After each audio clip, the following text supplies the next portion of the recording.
Dean's office and wrote a memo to Governor Hershey that we need another building.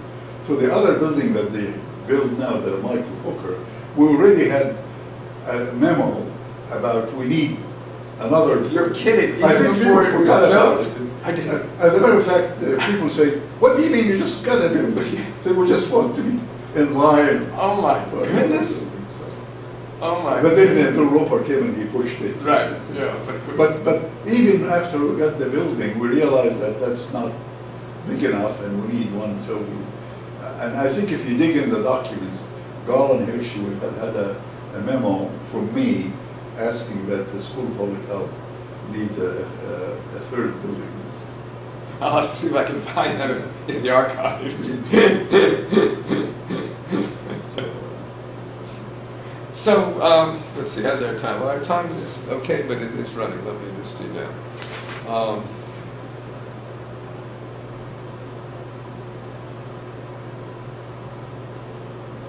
So you mentioned Bill Friday. Are there any other champions of the department, well, of the school or the department that come to mind? People in or outside the university who really supported you in things? Yeah. It's not, people, Bill Friday was very supportive of the school. His wife, Ida Friday, graduated from the school and therefore was sympathetic to public health. I think the board of trustees and the chancellors, especially Paul Hardin, Chris Forden, and then Paul Hardin, and then I think Michael Hooker came before Paul Hardin. Is that correct? Afterwards, I think. Or after? I think afterwards. Yes, exactly. I was recruited by Chris Forden, and then when Chris retired, Paul Hardin, and then Michael Hooker. All three chancellors. I have been dean with all three. They were all very supportive. I made it, I and the faculty and my predecessors, made it clear that they really know where the School of Public Health is. So they were very supportive. And that's why they helped with buildings, state funds, allocation, and all that. So I think Chris Forden, Paul Hardin, and Michael Hooker, they were all very supportive of the school and the various departments in the school.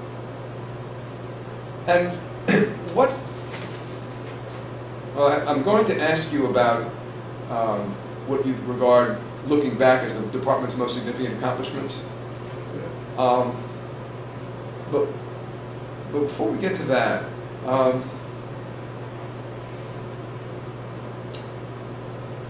I remember when you completed your term as dean, you came back to the department as a faculty member, and I remember you walking down the hall saying, "It's so wonderful to be a professor."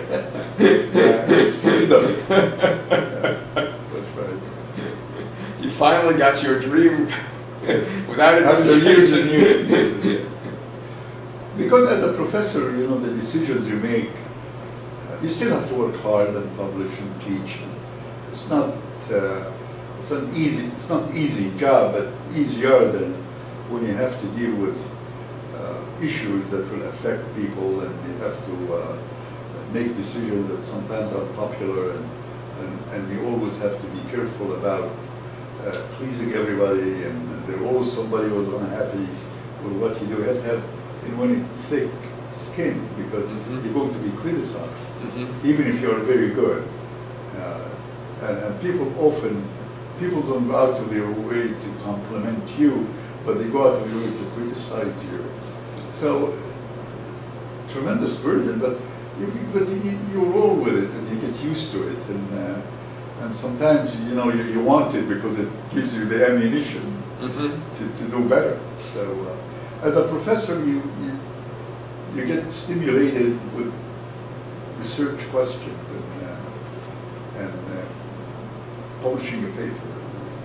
We used to, when we publish a paper, we would celebrate and go have a beer or something, because what an achievement you do when you end the course and done and you grade your papers, you celebrate.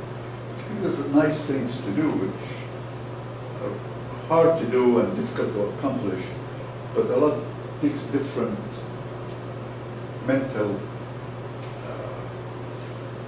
makeup, and situation to deal with something that's so pleasant, that's something that at a policy level, we talked about smoking, it's a very tough thing to deal with, but as a faculty member, you don't really have to deal with that.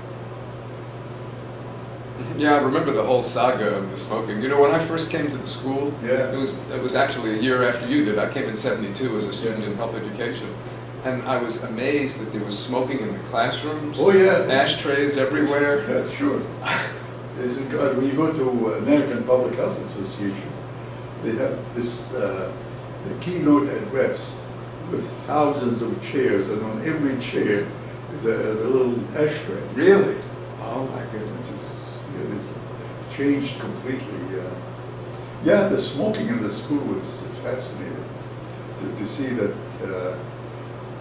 Well, at the time, people were beginning to get sensitive to it. So it was not unusual to people smoke in the classroom or have cigarette machines everywhere. But it is really a wonderful story how scientists, policymakers of society made smoking an undesirable behavior. Mm-hmm. It's a success story. My first class in the School of Public Health was Health Ed 100 from Guy Stewart. Yes. And he began the class telling us his breakfast. And he said, my breakfast is 5 eggs. Oh no, maybe it was 3 eggs, sorry, 3 eggs, 4 cups of coffee, Yes. and 5 cigarettes. Wow. And he told us to illustrate that just knowing what is important, what's good for your health is not enough to get you to do it. Because he knew, of course, that that wasn't a good breakfast. Yeah, it's quite a different health behavior, whether nutrition or cigarette smoking and all that. The public health has really made enormous achievements in helping. We still have a lot of way to go, but prevention now is covered in insurance policies. Mm-hmm. That we used to be prevention, like mammography or a pap smear or a health exam. Insurance won't cover that. Mm-hmm. They cover treatment. Right. So now, beginning to Obamacare. Yeah. So the public health has enormous impact, and this country is the leader in public health. When you think of European countries that come second, easily second, the United States, when it comes to public health, has been number one force in terms of schools, departments, accreditation issues, and the funding. It's premier in its one in its own class, the United States of public health. Nothing like it anywhere else. I remember a trip that you told us about to Poland, but I won't. That's kind of the deviations. I won't go there. But so looking back, what would you say are the major accomplishments or qualities or whatever of our Department of Epidemiology, the UNC Epidemiology? Yes, I think I alluded to this a little bit yesterday. Is what are the social factors in health? Mm-hmm. I think that was a big contribution led by John Castle and his colleagues. The contribution of epidemiology, but specifically epidemiology at Carolina. The other thing I think, like I said, is our relationship with medicine. Mm-hmm. The emergence of clinical epidemiology with Ed Wagner and Bob Fletcher and Bob Lawrence, the people who were in the, I don't know who is there now, but we work very closely with medicine and talk about clinical epidemiology and teach it differently than we teach epidemiology in public health. Mm-hmm. So I think that's one of the big achievements in our departments. the whole issue of risk factors and the method. After Ken Rothman and Oli Miatanen took the method, our department really got on the bandwagon. David Schoenbach and others, now Steve Cole, really wanted to be on the forefront of epidemiologic methods, which they have done. That's really a major contribution. So these are some of the contribution of the department. The community studies, like we talked about, Edgecombe County and Evans County, and all that.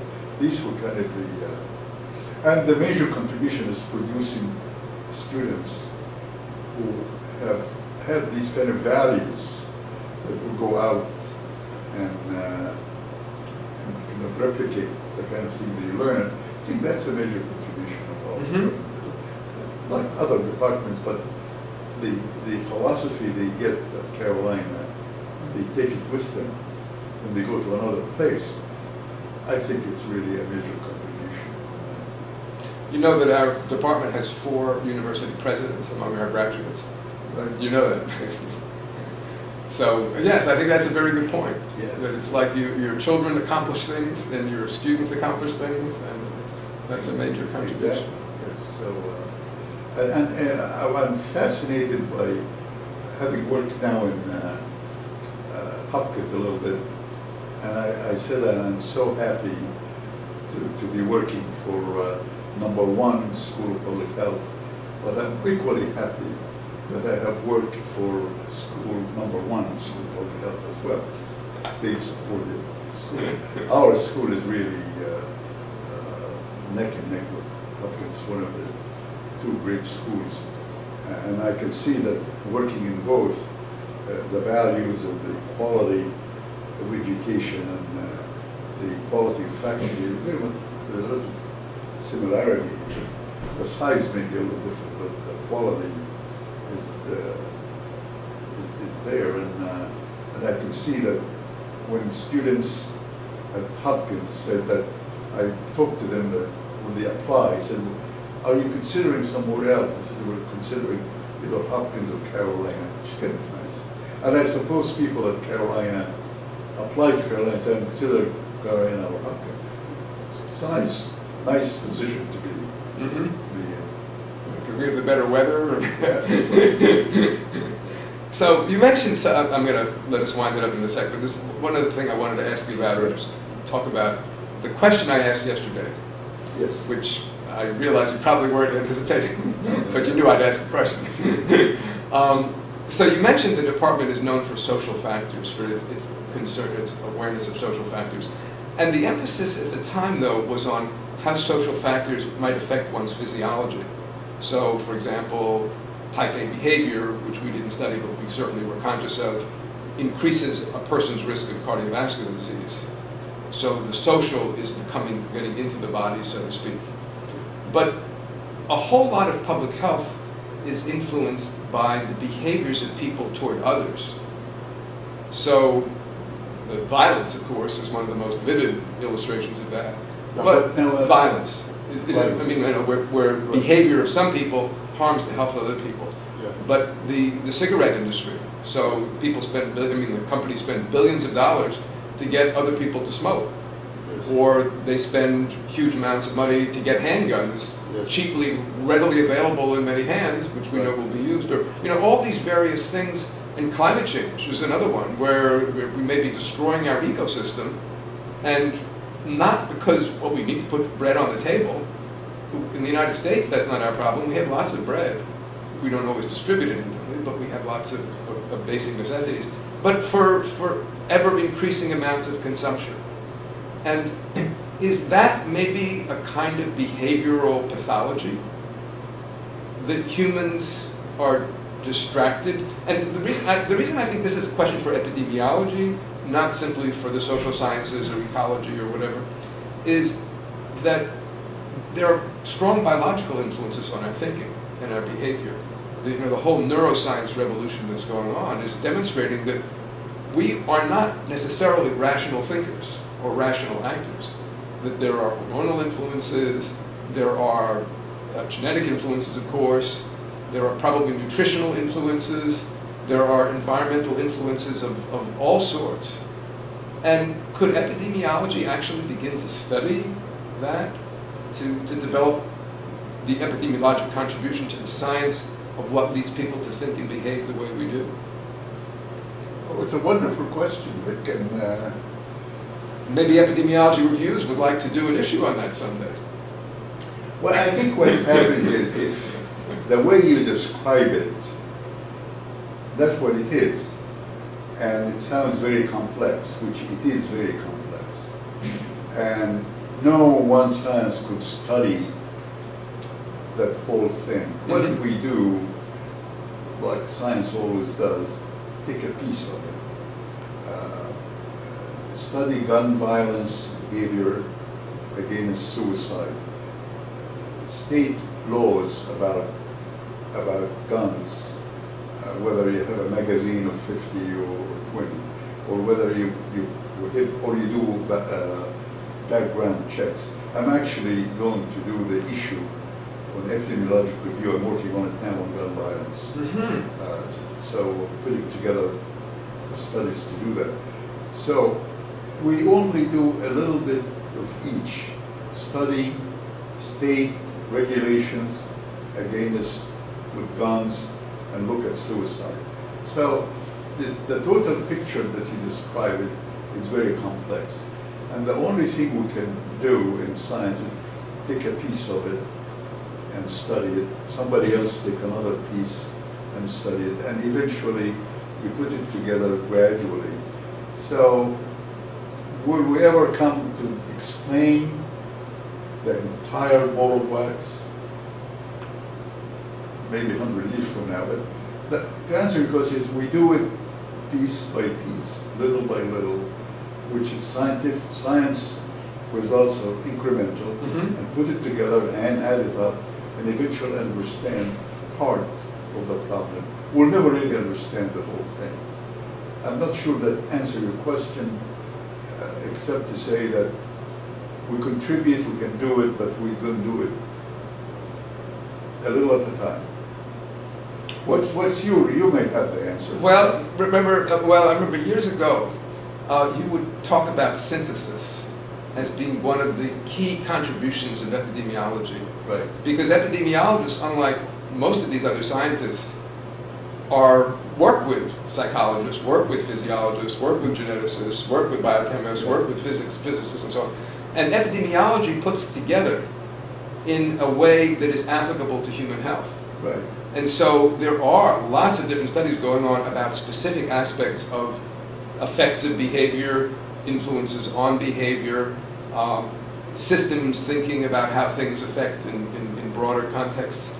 And I think epidemiology has a role in synthesizing this and helping people to see how to see what emergent behavior that we have. We know that individuals are out there pursuing their own interests, what they think is best for them. And what happens in society is the overall result, the emergent behavior that comes from those individual actions. And so if the individuals are proceeding with narrow awareness, they are pursuing their interests to the neglect or not caring about what happens to others, that produces one kind of emergent behavior. And when people are proceeding, as you were, saying, actually I want the people around me to be smarter than I am, to be more capable. Yeah. And when people proceed with that awareness, then I think people still pursuing their own interests, the emergent result is more favorable and is better for the future, because some people think only in terms of the present. But if you're thinking about the future, you're thinking about the effects on others, then in order to get a better collective result, we need better individuals. Right. And that we can probably find factors that influence people's awareness. So you have a broad awareness. Why? Where did it come from? Is it genetic? Does it have to do with the early life upbringing you experienced? Is it you're going from city to city and experiencing different cultures? Is it what you eat? I mean... I like very much the way you describe the issue and the way you propose various ways of getting at it. especially the role of epidemiology as a synthesis of all these. And since I don't have a quick, easy answer, I really recommend, Vic, I think you're really on something very important. Maybe you should write a small editorial, perhaps, on this, the way you perceive the problem and the way we might go about solving it and look at it. I think you have a very interesting perspective on it, and I suggest that you really put together a brief editorial on it, and I hope you get it published somewhere. So, the red one here, you can just take that with you if you want. Yeah. It's on the web. Oh, you already have it. Well, it's not there. It's not what you're recommending, which I thoroughly appreciate and agree. Yeah. But I was at the American College of Epidemiology meeting a month ago. Yes. And participating in a lunch session. Is that my copy? Yes. Okay. And I made it. I really worked at it to try to get some of these ideas down in print. Yeah. They're not print, but at least I said that. I like your ideas. Having all this experience all over the years, I think you put it together very nicely, and I like to see it in print, and maybe can stimulate our thinking about various approaches and strategies to deal with it. And I will gratefully accept your offer to help me get it published. Yeah, sure. Definitely. It would be very nice to do that. Wonderful. Yeah. Michel, Thank you. this has been such a wonderful pleasure, Yeah, well, and an honor for me. Yeah, it's mutual, and I can't thank you enough. And I tell you, with our associations, which started years ago and will continue for years to come, has been very rewarding. And everything you do, and you always talk to me about the kind of things you do and our relationships, and it makes me very proud, and I'm so happy. So carry on. I'm trying to make up for not taking your course on health policy. You already made up for it. When I was a student, 100 times. like you, when you didn't take epidemiology, you didn't pay attention to epidemiology when you were in medical school. Yeah. When I was a student, I thought, no, I'm interested in etiology. Well, why do I care about health services research? And then when I went to get a job, it was at the Health Services Research Center. Of course. Exactly. That's why I wanted to be a professor. I ended up in a health department. It's kind of the forces of nature to do that. Vic, thank you so much. And carry on. Take care. Yeah. Now, pleasure. Do you want to see if Jackie would like to be on camera a little bit? I think she was going to. We're going to see Sherman. Would they like to be on camera a little downstairs? bit? You want to have them come up and have a short little bit on camera? A picture or something? Yeah, well, yeah, or a little video of conversation. Up to you. But I just, I've got the camera. No, I think probably initially maybe Ernie would like to share some. Well, we wouldn't have him put his personal things on the camera. No, I think we'll probably see him. And you can your producer instinct can rest. You want to talk to Ernie afterwards, or don't? Or you don't want? How long will it be? I'd be delighted to. Yeah. Well, Ernie is here in town. Well, when are we? Yeah, I can probably find. It's up to you. You know, we can. Well, you're gonna go down now? We're going down, and we would like to have some time with him, and we'll probably say. How long are you going to spend? Half hour, 45 minutes, an hour? Something like that. Yeah. Well, I'll ask him if he feels like sticking around. Okay. Or I can come back actually. Let's see. You did. You did very good getting this room. I said the dean. With Dean. And I guess they thought it was Dean Smith. Wasn't that something? I was fascinating. I thought it shows you that it's not at Carolina sports. Well, and not just at Carolina. I mean, the sports is such a huge, it's a huge thing. Do you go to basketball games yourself? Or no, I'm not a sport person yeah. at all. Yeah, people would ask me on that.